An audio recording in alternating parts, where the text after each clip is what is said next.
It probably won't surprise you that working in a mental hospital, especially an understaffed one, is both fascinating and dreary. Now, on the other hand, you get to encounter people with views of the world that would be darkly commercial if they weren't causing so much suffering. One of my patients, for instance, tried desperately to tell me that an undergraduate club at a certain elite university was keeping some sort of giant man-eating monster with an unpronounceable name in the basement of a local restaurant, and that the same club had fed his lover to it. Actually, the man had seemingly had a psychotic break and killed his lover himself, but it wasn't any good telling him that.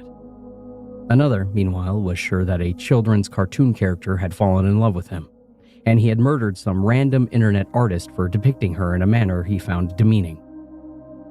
Then there were the 3 or so elderly black gentlemen, every one of whom thought they were Jesus, which made them all yell at each other anytime that they were in the same room. Now, the funniest part was that one of them even had some sort of background in theology and kept shouting quotes from St. Thomas Aquinas, as if this somehow made him claim to the title of Savior more authentic. Again, it would have been funny if their situation hadn't been so depressingly hopeless to watch. But even among company like this, every hospital has at least one patient who's weird even for the mental ward. I'm talking about the kind of person who even the doctors have given up on, and who everyone gives a wide berth, no matter how experienced they are. This type of patient is obviously insane, but nobody knows how they got that way. What they do know, however, is that it'll drive you insane trying to figure it out.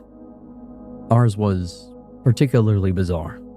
To begin with, he had been brought into the hospital as a small child and had somehow managed to stay committed to the hospital for over 20 years, despite the fact that no one had ever succeeded in diagnosing him. He had a name, but I was told that no one in the hospital remembered it, because his case was considered so indetractable that no one bothered to read his file anymore. When people had to talk about him, they called him Joe, but no one had ever talked to him because he never came out of his cell, and pretty much everyone was encouraged to stay away from him. Period. Apparently, any kind of human contact, even with trained professionals, made his condition worse. The only people who saw him regularly were the people who had to change his sheets, or who had to make sure that he took his medication. These visits were invariably eerily silent, and always ended with the staff involved looking like they would have drinking a liquor store given the chance once they finished. Being a young, ambitious doctor with a lot of grades and a little in the way of modesty, I was fascinated by this mysterious patient, and as soon as I heard about him, made up my mind that I would be the one to cure him. At first, I only mentioned this as a sort of passing, a half-hearted joke, and those who heard me dully laughed at it as cute, a sort of youthful enthusiasm. However, there was one nurse who I confided my wish to seriously, out of respect for her and her family.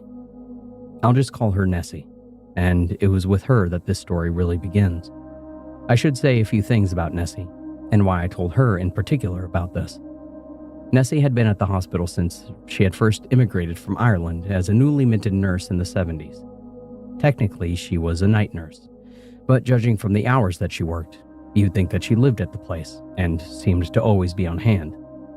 She also was an immense source of comfort to me and the other residents, who weren't used to working on a mental ward at all, let alone one that was so understaffed. But Nessie seemed to know how to solve practically any problem that might arise. If a raging patient needed calming down, Nessie would be there, her faded black hair down upon a no-nonsense bun and her sharp green eyes flashing from her pinched face. If a patient was reluctant to take his medicine, Nessie would be right there to coax him into it. If a staff member was absent for an unexplained reason, Nessie seemed to always be there to cover for him. If the entire place had burned down, I'm pretty sure that Nessie would have been the one to tell the architect how to put it back just the way that it had been.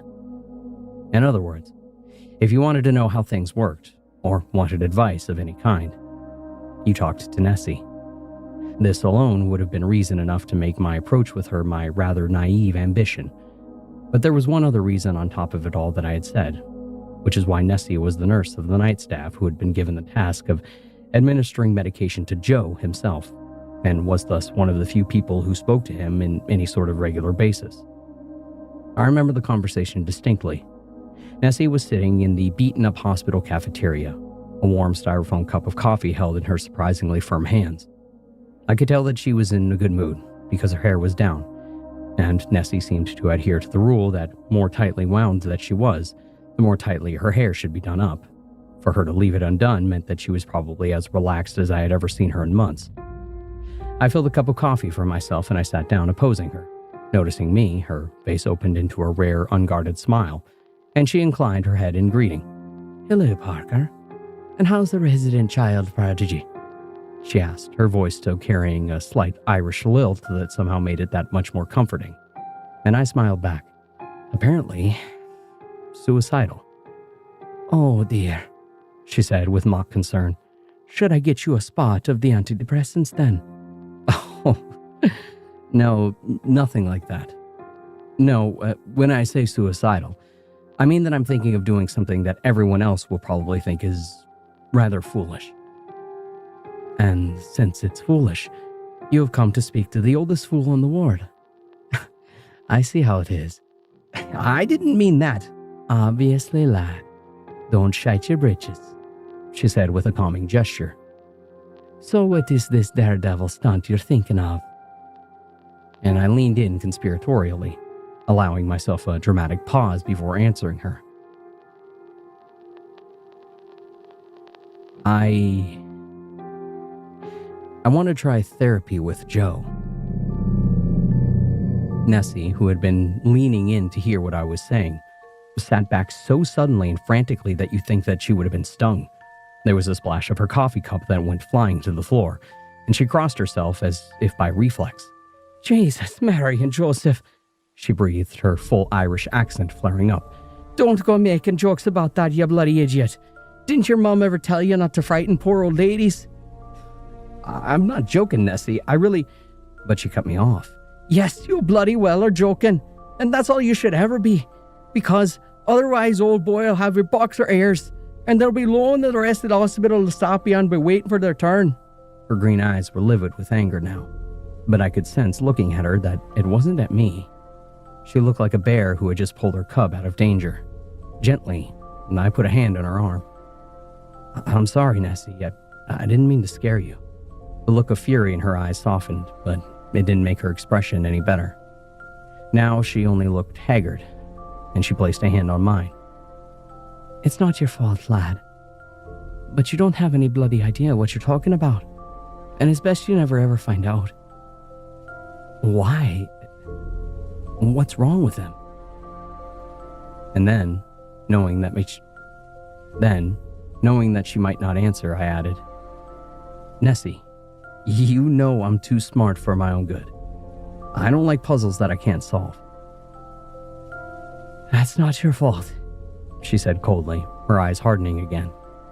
"But fine. If it'll stop you, I'll tell you why. Because every time I have to bring medicine into his room, I start to wonder if it wouldn't have been worth locking myself up in the hospital to avoid ever having to do it again. I barely sleep from the nightmares I get sometimes. So take my word for it, Parker, that if you're as smart as you claim to be, you stay away from him. Otherwise, you might end up in here with him, and none of us wants to see that." I wish I could say her words weren't in vain, but in reality, they only made my curiosity burn hotter. Though, suffice to say, this was the last time that I openly discussed my ambition to cure the mystery patient with a member of staff. In fact, now I had an even better reason. If I could cure him, Nessie and everyone else who had to deal with him would lose what sounded like the main source of misery in their lives. I had to find the records on him, and I could see if I could come up with a diagnosis. But no sooner that I had resolved following this plan, I encountered one bigger problem. Since no one had bothered to remember his name, requesting his file would have been tricky under the best of circumstances. Worse still, it would have only been on paper, because the hospital was ludicrously behind on digitizing its old records, which meant that I would have to find some way to convince the records office to let me see it. I once tried to request it, saying that there could have been more than one file that matched whatever it was that he had, But as soon as the records clerk on duty realized who I was asking about, she told me to get out of her office in terms so colorful that I'm sure that you can't print them. But eventually, I hit on a solution though. The records clerk who screamed obscenities at me generally only worked from Monday to Friday and was replaced by someone else on the weekends. I still had no idea who to look for, but decided to act on a hunch that the name Joe must have come from somewhere. Of course, I couldn't go in and ask to see this very patient whose name could have been sorted to Joe without arousing suspicion. But I knew that the records clerks would probably expect residents to ask stupid questions. I put in a request to take the following Saturday off, which was swiftly approved and waited with high anticipation. And when the day finally rolled out, I rushed to the hospital records room. There, I asked the very apathetic old man now sitting in the records office if he would let me have to look at the J section, because I thought one of the old guys who thought that he was Jesus might have seized on that name due to it being somehow close to his own real name. It was a ridiculous theory, even for a first-year psych major. But the records guy was obviously too interested in getting back to whatever it was that he has stashed under his desk to care. He let me in, gave me directions where to go, and slurred at me that I'd better put the fucking files back when I was done before slouching back in his chair. I didn't need telling twice. I almost ran to the section that he had indicated and quickly started sorting through the massive number of files with either Joseph, Jonah, or even Joe as their listed names. I immediately ignored anything that had been entered after 1990, since I knew the patient that we had was supposed to be older than that. But this still left me with hundreds of files. However, most of these were easily dismissed as well, since most of them bore documentation showing the patients involved had either died or had been discharged. Only a handful of files remained once I had finally finished my search. Two referenced paranoid schizophrenics who I'd recognized as two of the Jesus trio. My initial dumb excuse, ironically, had been correct. One showed a photo of a bald-headed man who I recognized as the cartoon lover. And then there was the last one. I won't write the patient's full name, but his first name was indeed Joe, and he had been admitted in 1982 at the age of 6, and he was marked as still in hospital custody.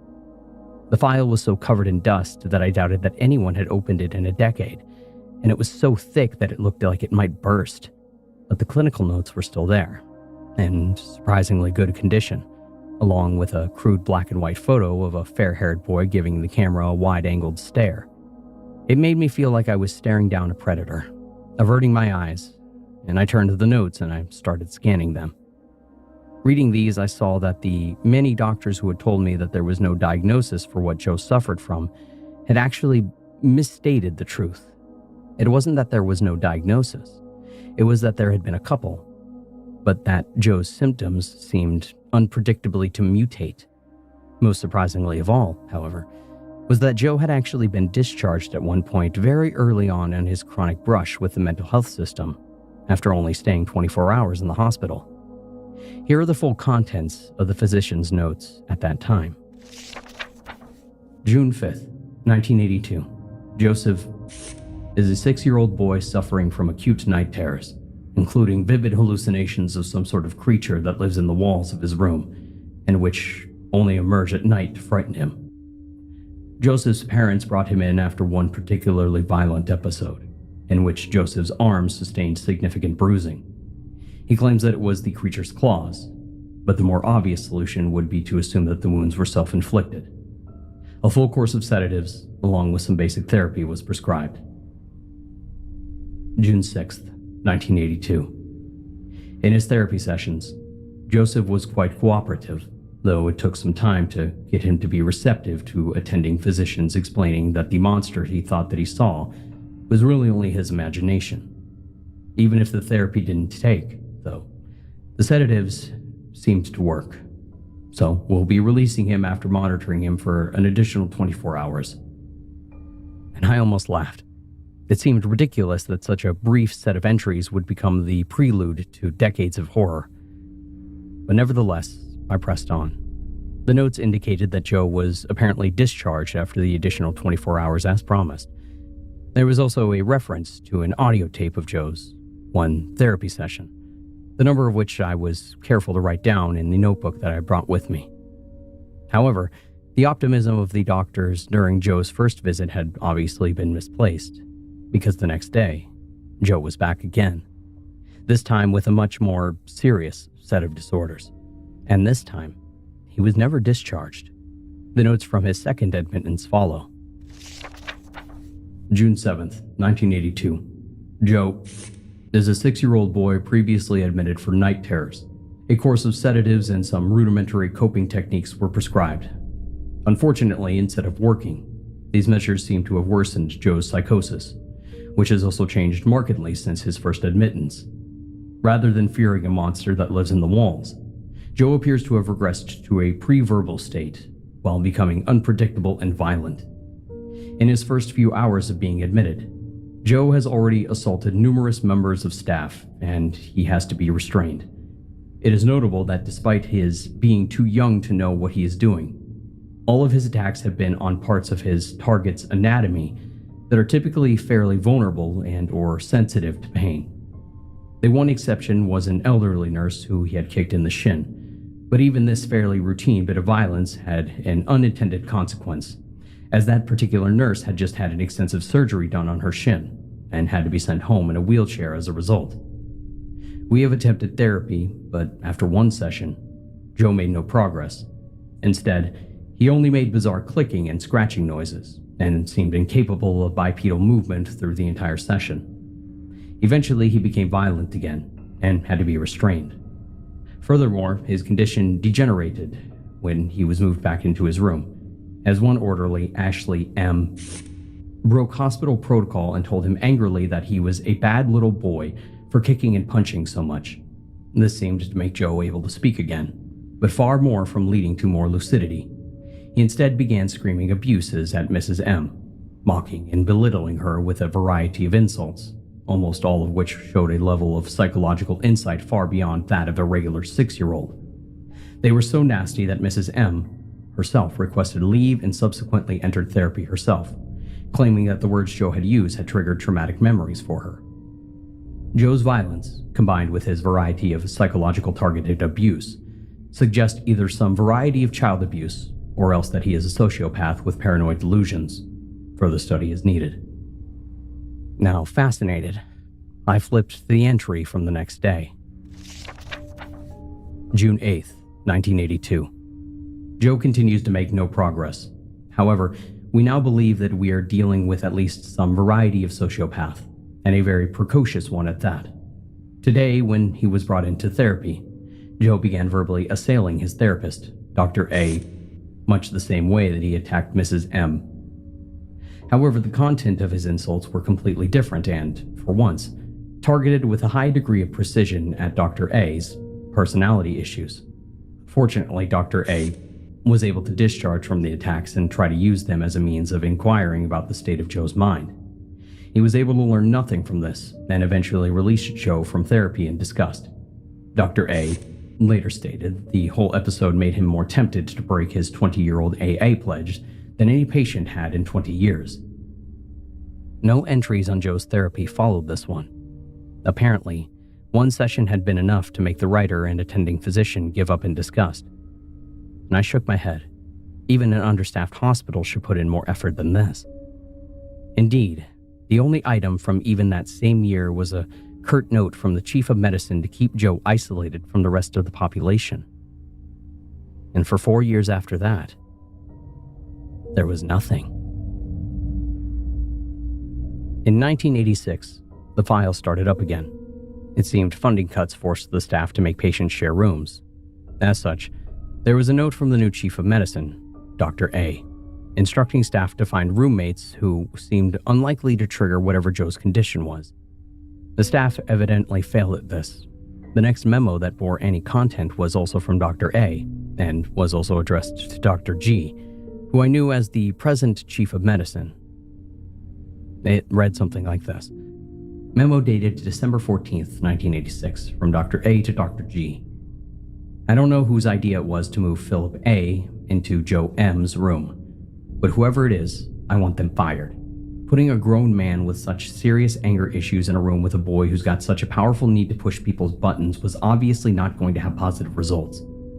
So now, it seems that we have at least one patient whose family might press charges if they ever found out what their son has been through.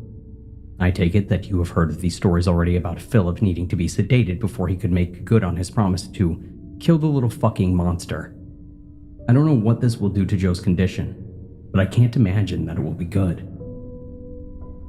After this first disaster, records indicated that Joe had been paired with someone closer to his age, an 8-year-old boy who had been admitted for disorganized schizophrenia. This apparently had a much worse result. The memo was dated December 16, 1986, from Dr. A to Dr. G.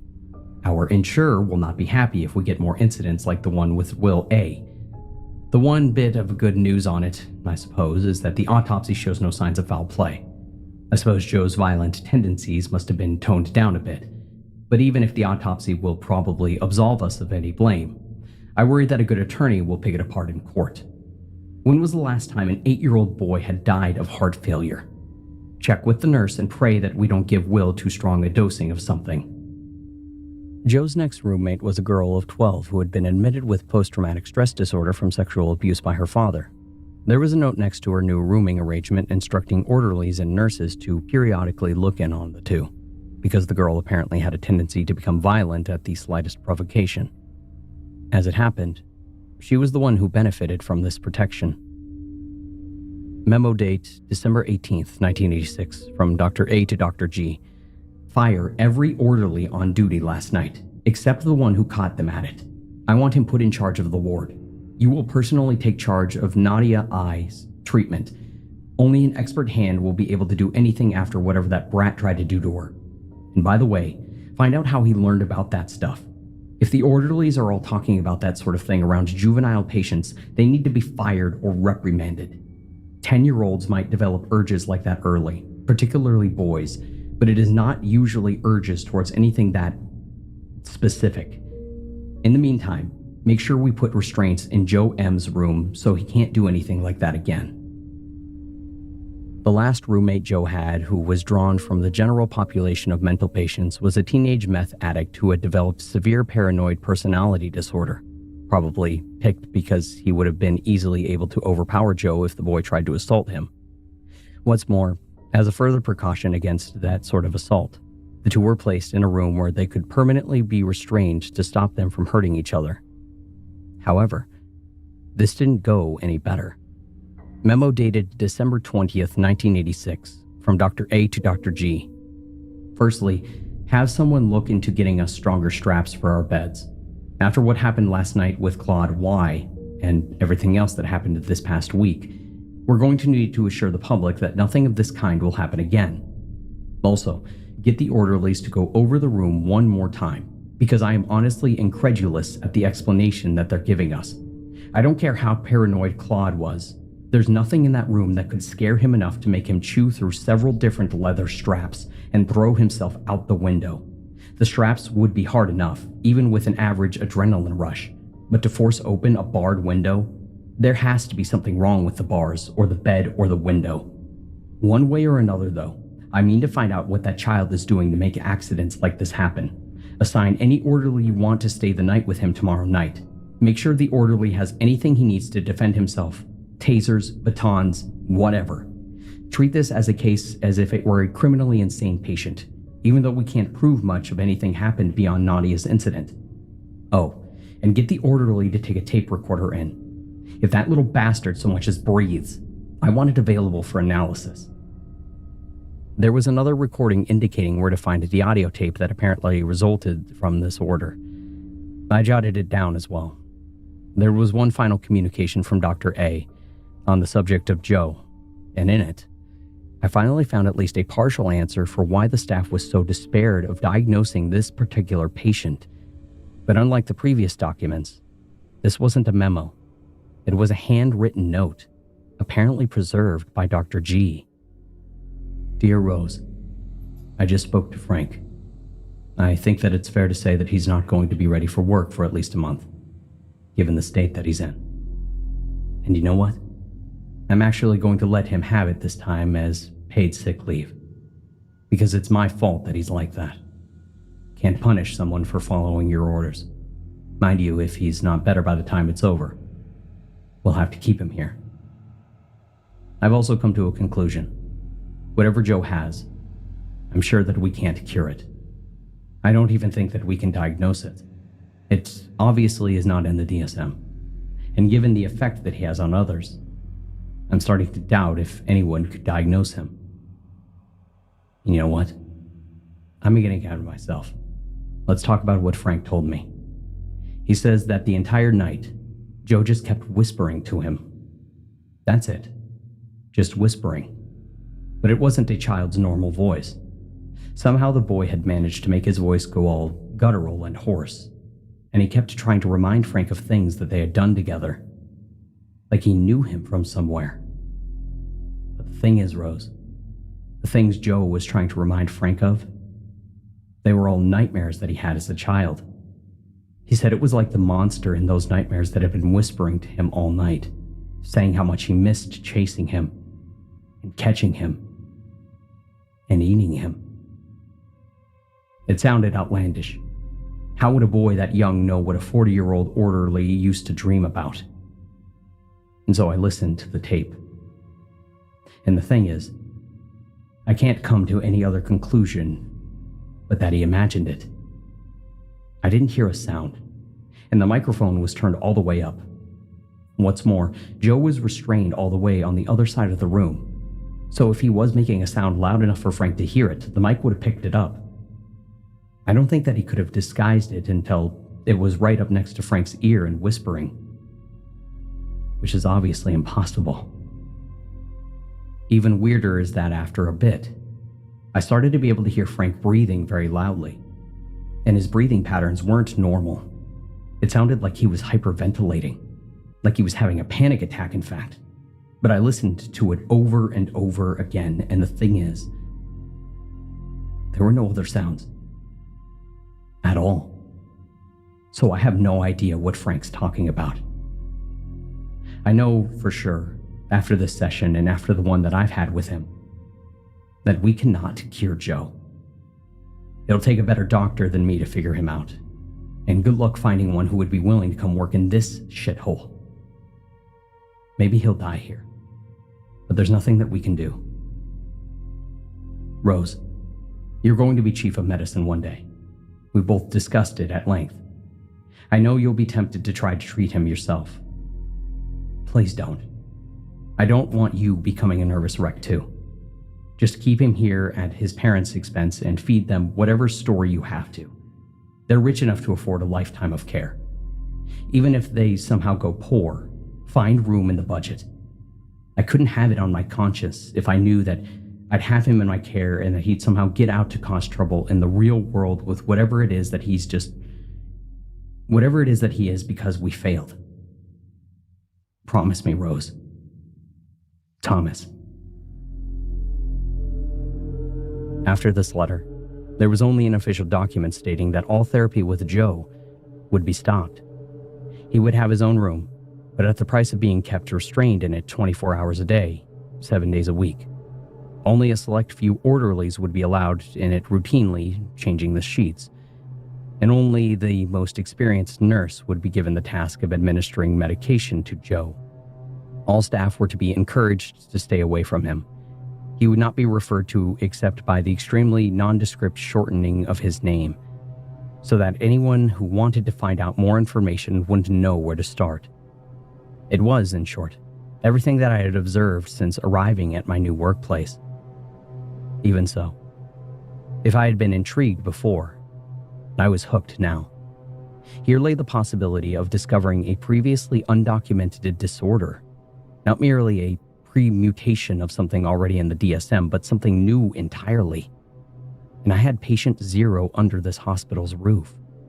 My choice of residency now seemed almost an act of God. There was just one thing to do now. Listen to the audio tapes that I'd seen referenced. I immediately went back to the file clerk and showed him the record numbers for these, expecting to get them fairly quickly. However, to my surprise, after he'd typed in the numbers on his computers, his brow furrowed in confusion and he walked back to the records without a word. Some half an hour later, he returned looking even more confused. "There's nothing on those numbers, son," he said. Never has been. You sure you wrote them down right? I was quite certain that I had. And anyway, I couldn't risk another trip that would alert him to which file I had been looking at.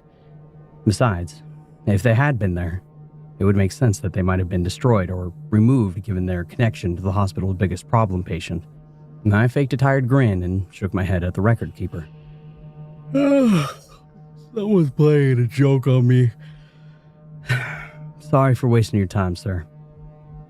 And I walked out of the records office and snuck discreetly out of the hospital. I didn't want to be seen by someone who might wonder why I was there on my day off. And besides, I needed to think about what that file had said before making any sort of attempt at speaking to its subject.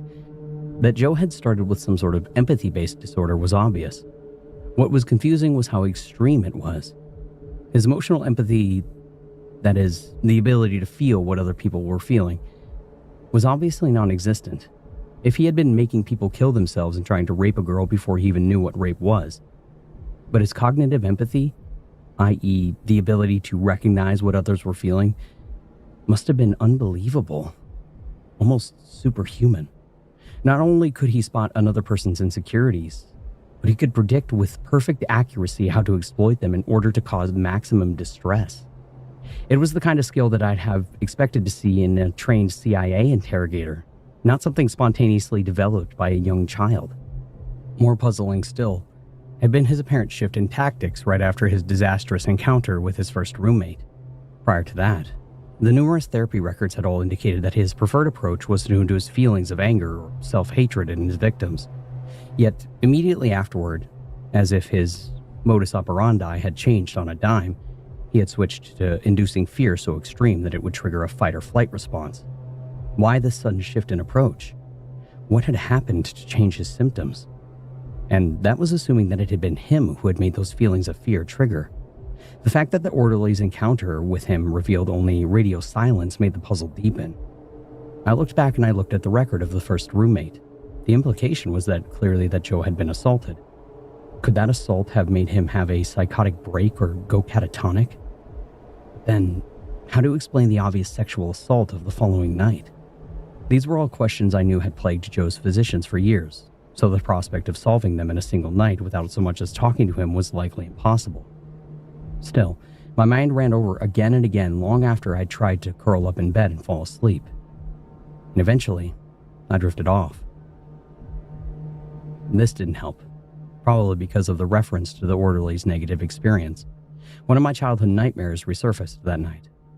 I'd glanced over it, only it was in relevance to what had happened later, so I'd better explain.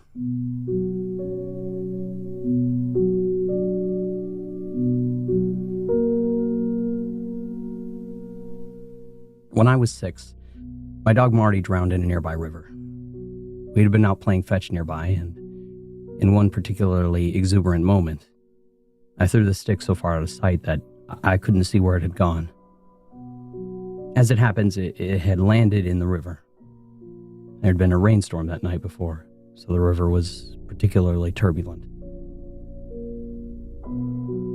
All this is to say that when Marty ran to grab the stick, he got swept under by the current, bashing his head on some rocks and then drowned before being fished out a mile or two downstream. I'd known something was wrong when he didn't come back with the stick, and my parents tried to protect me from the worst of it. However, when they brought the corpse around the house, I somehow thought that I could bring him back to life. So I fought to see the body. I still regard the sight of Marty's bleeding skull as one of my early childhood traumas, though I've since come to peace with my own role in his death. But that wasn't true at first, which is probably where the nightmares I'm about to describe came in. In the dream, I was standing on the edge of the river with Marty, but it wasn't just an ordinary river. Instead, it came alive and started trying to drag me under with long, wave-shaped, tentacle-esque arms. In the dream, I always managed to fight my way back to the shore, but Marty wasn't so fortunate, and I had to watch as he paddled and struggled with the tentacles struggling to get the life out of him. I wanted to jump in and try to save him, but as often is the case in dreams, what you want to do and what the dream lets you do are so very different. As a child, I would always wake up crying at that moment when the shaggy head vanished beneath the water. But the night after I found Joe's file, there was one more detail that jogged me out of my sleep, and that was this. As Marty vanished, I could hear the river laughing. There was a throaty, moist, deep noise that sounded like it came from the throat that was in the process of rotting. And I think I must have screamed, because the last thing I remember was my fiancé shaking me awake and holding me. Fortunately, the dream didn't reoccur that night, and I more or less forgot about it as I returned to the hospital, fully intending to see if there was some way that I could get an audience with our mysterious problem patient. However, as I arrived, a new distraction presented itself. A crowd had assembled around the main hospital entrance, including more than a few people whose cameras and microphones positively identified them as reporters. Immediately curious what was going on, I fought my way through the crowd, only to see a stretcher holding a body bag being loaded onto a police van. Now worried, I scanned the crowd for any face that I might recognize and spotted an orderly who I'd seen working on the same ward as me. I fought my way over to him and asked what had happened. "Essie died," he said, his voice so hollow it sounded as if it came from a million miles away. "They're saying that she threw herself off the roof last night after making her rounds. No one knows why, but one of the patients says that she did it after she'd finished. You know, with him." Now just as horrified as my counterpart, I reached out and I gave him a stiff one-armed hug, as if to reassure him that someone else felt the same thing that he did. He didn't react. Apparently the shock was still too strong.